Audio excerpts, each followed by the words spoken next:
So today we will start our new chapter, that is statistics. Chapter number 14. Okay. So we will start with the basic one. अब basic क्या है इसमें? First we should know why we use statistics. Statistics होता क्या है? It is a branch of mathematics.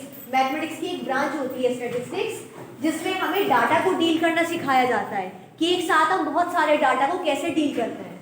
आप क्योंकि बेटे ऐसा होता है जब हम सर्वे करने जाते हैं बाहर, तो किसी भी एक फोकस माइंड के साथ जाते हैं कि अगर हम सर्वे कर रहे हैं तो वहाँ हम नंबर ऑफ फैमिलीज नोट करेंगे कि एक लोकेलिटी में कितनी फैमिलीज रहती हैं।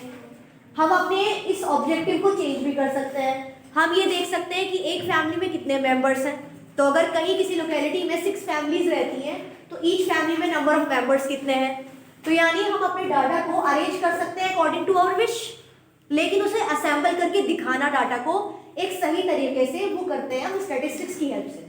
तो यानी एक ऐसी ब्रांच है मैथमेटिक्स की जो डाटा को अच्छे से प्रेजेंट करके दिखाती है। अगर हम ऐसे ही मिसमैनेज करके नोट किया इस फैमिली में इतने लोग, इस फैमिली में इतने लोग, एकदम मिसमैनेज फॉर्म में सामने आपने दे दिया किसी को डाटा, समझ नहीं आएगा उसे।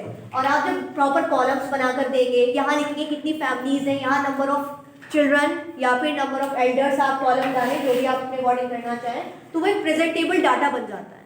ठीक है। So till now up to class 8 you know already what type of presentation we have till now. कौन कौन सी प्रेजेंटेशंस हैं डाटा को दिखाने के लिए, देखने के लिए? आप लोगों ने सबसे पहले पाई चार्ट सीखा था कि एक आप सर्कुलर शेप बना सकते हैं या फिर पाई चार्ट को दूसरे तरीके से रिप्रेजेंट कर सकते हैं, और उसमें आपने डिवीजन कर दिया है कि कितना कितना पार्ट किस चीज के लिए है। उसके बाद आपने सीखा है after pie chart bar graph is a good representation of data.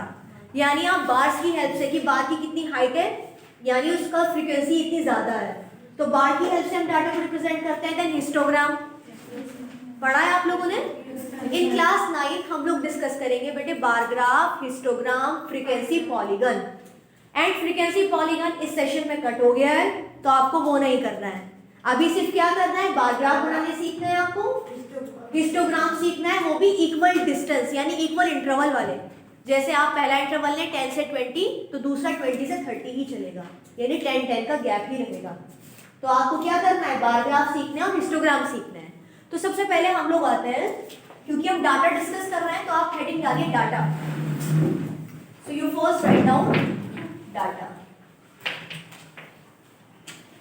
So in data, write down definition of it. The collection of information.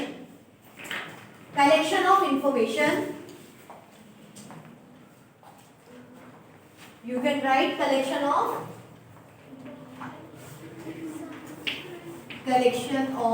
information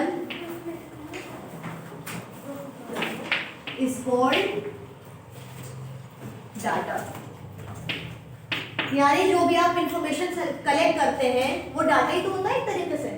अगर आपने इंफॉर्मेशन कलेक्ट की अपने क्लास के जो फ्रेंड्स हैं उनके मार्क्स की, तो वो मार्क्स एक तरह का डाटा हुआ ना, data of marks obtained by class 9 students. Clear? So you have written data definition. There are 2 types of data, so write down types of data.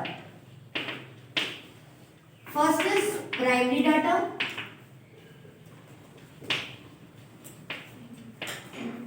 Leave a line, एक आप बल्कि 2 लाइन छोड़ दीजिए बेटे प्राइमरी डाटा लिखने के बाद। After 2 lines write down secondary data, SECONDARY,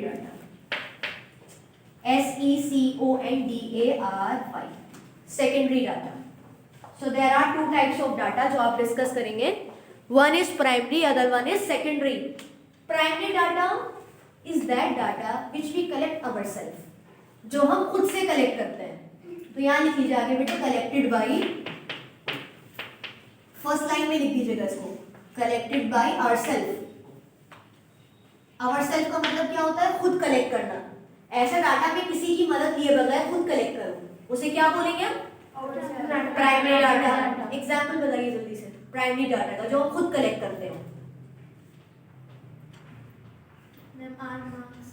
अवर marks, हम अपने मार्क्स का डाटा तो बेटे तैयार करते हैं, 5 सब्जेक्ट है तो 5 मार्क्स का डाटा तैयार हो जाएगा। Very good. If I take attendance, मैं डाटा खुद ले रही हूँ बेटे वाला, so attendance of class example में लिख लीजिए आप। First example attendance of class and second example marks record, जो हम लोग अपने लिए कलेक्ट करते हैं, marks record. So you can give many examples of this type. Yes. Now secondary data. Secondary means यहाँ तो था बेटे collected by ourselves, ये हो जाएगा collected by others, जो दूसरे लोग collect करें. So write down collected by others. दूसरे लोगों ने कलेक्ट किया, आपने उनसे ले लिया बाद में. Example very good. Population data यानी जो कौन सर्वे करता है, ये कमिटीज बनी रहती है, गवर्नमेंट कमिटीज, वो सर्वे करती हैं और वो टीवी पर टेलीकास्ट कर देती हैं, या फिर न्यूज़पेपर में आ जाता है, या फिर आप किसी भी गूगल साइट से सर्च कर सकते हैं। तो आप लोग लिख सकते हैं डाटा फ्रॉम टेलीविजन, वो सब हमारा सेकेंडरी में आ जाएगा। तो एग्जाम्पल हो जाएगा बेटे डाटा फ्रॉम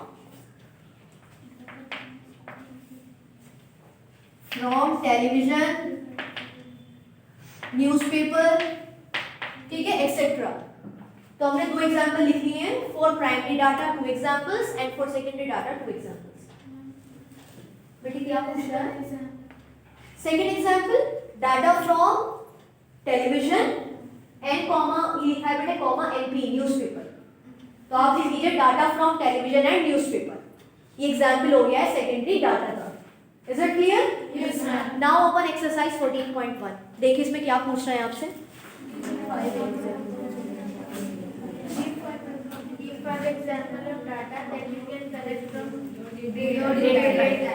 यानी आपको 5 एग्जाम्पल्स देने हैं ऐसे डाटा के जो आप अपनी रियल लाइफ में कलेक्ट कर सकते हैं, चाहे वो दूसरों के जरिए कलेक्ट करें या खुद करें, ये बाउंडेशन नहीं है। तो आप लोग लिखिए answer 1। I will tell you examples all 5, मैं आपको यही बता रही हूँ। बेटे नोटबुक में करेंगे ना आप इसे। एक्सरसाइज डालिए, हेडिंग एक्सरसाइज 14.1 डालिए एंड क्वेश्चन नंबर 1 डालिए, फिर लिखिए फर्स्ट एग्जाम्पल क्या लिखेंगे आप? जो आपने 4 लिखे हैं, ये तो 4 ऑलरेडी हो गए।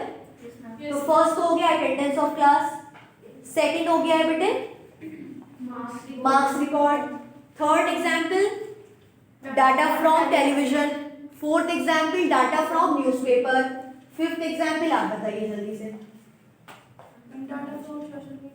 सोशल मीडिया में नहीं, आगे टेलीविजन आप बता सकते हैं। फ्रॉम बुक्स, बुक्स में ऑथर से सेलेक्ट करके लिखा है, आप वहां से पढ़ना है। सो डाटा फ्रॉम बुक्स। तो आपने फर्स्ट क्वेश्चन डाला है ना, फर्स्ट क्वेश्चन में 5 पॉइंट्स डालकर ये लिख लीजिए जो आपने बताए हुए हैं। स्टार्टिंग 4 तो यहाँ बोर्ड से नोट करो बेटे, और फिफ्थ वाला आप लिखना data from books. Since first part is done, second में आपको ये करना है जो आपने फर्स्ट क्वेश्चन में 5 पार्ट्स लिखे हैं ना, उसमें उसे ब्रेक करना है अलग अलग। यानी इसमें प्राइमरी का आंसर कौन सा है, सेकेंडरी के एग्जाम्पल कौन सा है। तो आप सेकंड क्वेश्चन के लिए कॉलम बना लीजिएगा। कैसे कॉलम बनाएंगे आप? ऐसे वर्टिकल कॉलम, इधर प्राइमरी और इधर सेकेंडरी, ऐसे कॉलम बना लीजिए। So answer 2 of exercise 14.1. First you will write primary data, then column बनाइए secondary data. Is it clear? Yes, so primary and secondary में break करना है आपको। First example आप लोगों ने दिया था attendance of class, इसमें आएगा इसमें आएगा। मैं primary तो यहाँ लिखेगा attendance of class। Clear? Next आपने लिखा था मार्क्स रिकॉर्ड यहाँ आएगा बेटे, प्राइमरी में आ गया। Secondary data from magazine, newspaper, books, जो आपने लिखा है टेलीविजन, वो यहाँ आ जाएगा। यहाँ लिखेंगे आप data from television, data from newspaper and data from books. Is it clear? तो सेकंड में आप आंसर ऐसे लिखेंगे। First part you will write in form of 5 points, जैसे बताया आप लोगों को। Clear? Yes. Okay, after noting down this we will come to next exercise. Now we are starting after 14.1 some important concept that will be used in 14.2. so we will start with the presentation of data. सो किसी भी data को present कैसे किया जाता है? For example आपने एक data collect किया, ये यहाँ नंबर लिखे हुए हैं, आपसे कहा जाए 1 से 5 तक नंबर्स लिखे हुए हैं, उठाकर इन्हें नोट कर लीजिए। तो आपने सामने देखा, सर्वे किया कि नंबर्स क्या क्या लिखे हुए हैं, आपने डाटा लिखा 3, 1, 2, 5, 4। तो जैसा आपने सर्वे में पाया एज इट इज अगर आपने वैसे ही लिख दिया तो ऐसे डाटा को बोलते हैं रॉ डाटा। रॉ मीन्स उसमें कुछ काम नहीं हुआ अभी तक, ओरिजिनल डाटा है ये, ठीक है। फिर उसके बाद हम रॉ डाटा को कोई स्पेशल फॉर्म में अरेंज करते हैं, इसे बोलते हैं बेटे अरेंज डाटा। अरेंज कैसे किया जाता है? सबसे पहले लोवेस्ट ऑब्जर्वेशन, फिर उससे बड़ी, फिर देन बड़ी, लास्ट में सबसे हाईएस्ट वैल्यू आती है। यानी हम कौन से ऑर्डर में अरेंज कर रहे हैं? असेंडिंग या डिसेंडिंग? असेंडिंग ऑर्डर में अरेंज करना है। Raw data, the data which is obtained directly by the survey without arranging, this is known as raw data. Arranged data, if we arrange our numbers in ascending order, then they are said to be arranged data. अब arranged data समझ में आ गया है? जब आप data को specially 1 से यानी लोवेस्ट से स्टार्ट करें और ऊपर हाईएस्ट तक लेके जाएं, सीक्वेंस में अरेंज कर लें।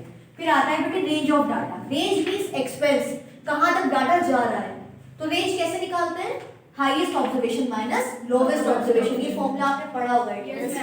हाईएस्ट क्या होती है बेटे? जो सबसे लास्ट वाली वैल्यू है, अरेंज करने के बाद हाईएस्ट हो गई है, एंड लोवेस्ट इज 1। सो 5 - 1 = 4। यानी इसका डाटा का एक्सपेंस सिर्फ 4 नंबर्स का है, 1 से लेकर 5 तक। ठीक है, तो डिफरेंस निकाल सकते हैं आप आराम से। तो किसी भी डाटा की रेंज निकल सकती है। क्या रेंज इसकी भी निकल सकती है? ये रॉन्ग हो जाएगा क्योंकि आपने इसको अरेंज ही नहीं किया हुआ है। तो रेंज निकालने के लिए पहले डाटा को अरेंज करते हैं, फिर उसकी रेंज फाइंड आउट करते हैं। Is it clear? Yes ma'am. After noting down these basic points, अब हम आएंगे कि डाटा को हम प्रेजेंट कैसे करते हैं। टेबल की फॉर्म में करते हैं ना। So first example on this, you note down this one. In example 1 marks are given of 10 students. देखो बेटे मार्क्स कैसे हैं, स्टार्टिंग में 55 है, 36, 95, ये कम ज्यादा हो रहा है। ये रॉ डाटा हो गया है ना। लास्ट मार्क्स है 62।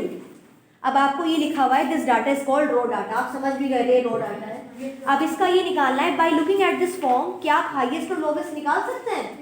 आप कहेंगे it is very difficult to find out from raw data, so first we will arrange in ascending order. Ascending में आप लगा सकते हैं। तो जब आप लगाएंगे सबसे पहले 25 आएगा लीस्ट मार्क्स, फिर 36, 42, लास्ट में 95। अब आप इसकी हाईएस्ट और लोवेस्ट बता सकते हैं? बताइए lowest observation 25, highest observation is equal to, so range is equal to 95 - 25, that is 70। कर लेंगे आप? Yes ma'am. तो एग्जांपल बिल्कुल ऐसे करना है जैसे आपको ये मैंने जनरल एग्जांपल दिया था पीछे। कर लेंगे? अब बेटे एग्जांपल 2 पर आओ, दिस इज इंपॉर्टेंट। इसमें लिखा है consider the marks obtained bye 30 students.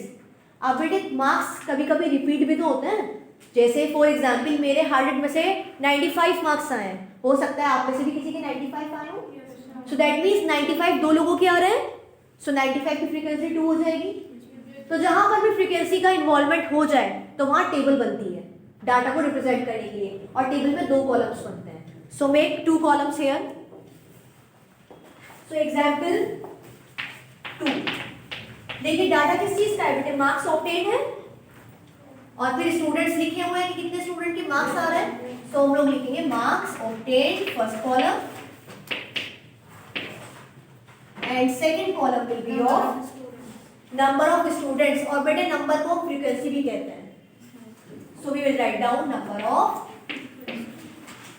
Students, that is frequency. So all of you make table in your copy. Table बनाइए।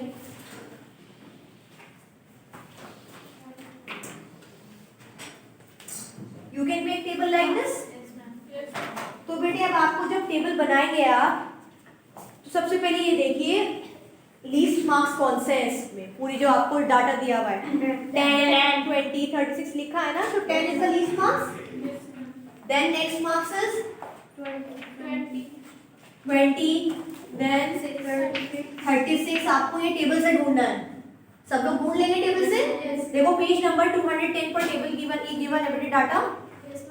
ये डाटा गिवन है ना, इसमें देखो सबसे छोटी वैल्यू है 10, फिर आगे बढ़ते जाइए कौन कौन सी वैल्यू आ रही है। उससे बड़ी वैल्यू आएगी 20, फिर 36 आएगी, 40, 50, ऐसे बहुत सारी वैल्यूज जा रही है। लास्ट में आएगी आपकी 95। आपको ये सब लिखनी है जैसे टेबल 14.1 में दिया हुआ है। सब लिखा हुआ है ना? अब बेटे ये देखकर बताओ 10 कितने बच्चों के आ रहा है, यानी इस डाटा में 10 रिपीट हो रहा है? No ma'am. यानी एक ही स्टूडेंट के 10 मार्क्स है। 20 बताइए। मैम 1। अब बेटे 36 ढूंढो इस डाटा में। 36 देखो, एक तो यहाँ आ रहा है बेटे, इसके बाद फर्स्ट लाइन में तो नहीं आ रहा है, सेकंड में सेकंड लास्ट नंबर 36 है, और थर्ड लाइन में मैम सेकंड लाइन अच्छा बेटा सेकंड लाइन में 2 बार 36 आ रहा है और फर्स्ट लाइन में भी आ रहा है, तो इसका मतलब 3 स्टूडेंट के 36 मार्क्स है। सिमिलरली आप सब निकाल देंगे फ्रीक्वेंसी, और बेटे इसके बाद क्या करना है, सारी फ्रीक्वेंसी को ऐड अप करना है। तो जब आप ऐड अप करेंगे तो यहाँ पर आएगा 30। इससे क्या पता चलेगा, इससे ये पता चलेगा कि 30 स्टूडेंट का डाटा है। और क्या ये बात सही है? तो इसका मतलब हम क्रॉस चेक भी कर सकते हैं। कैसे क्रॉस चेक करेंगे? जो क्वेश्चन में टोटल दिया हुआ होगा वही आंसर आपका फ्रीक्वेंसी को प्लस करके आना चाहिए। Is it clear? बताइए टेबल बनाने में कोई प्रॉब्लम? No ma'am. 2 कॉलम बनेंगे। फर्स्ट कॉलम मार्क्स की बात होगी तो मार्क्स आप हेडिंग डालेंगे, और नेक्स्ट कॉलम आप डालेंगे फ्रीक्वेंसी का। क्लियर? चलिए अब आप इस टेबल को फटाफट अपनी कॉपी में बना लीजिए। Then we will do next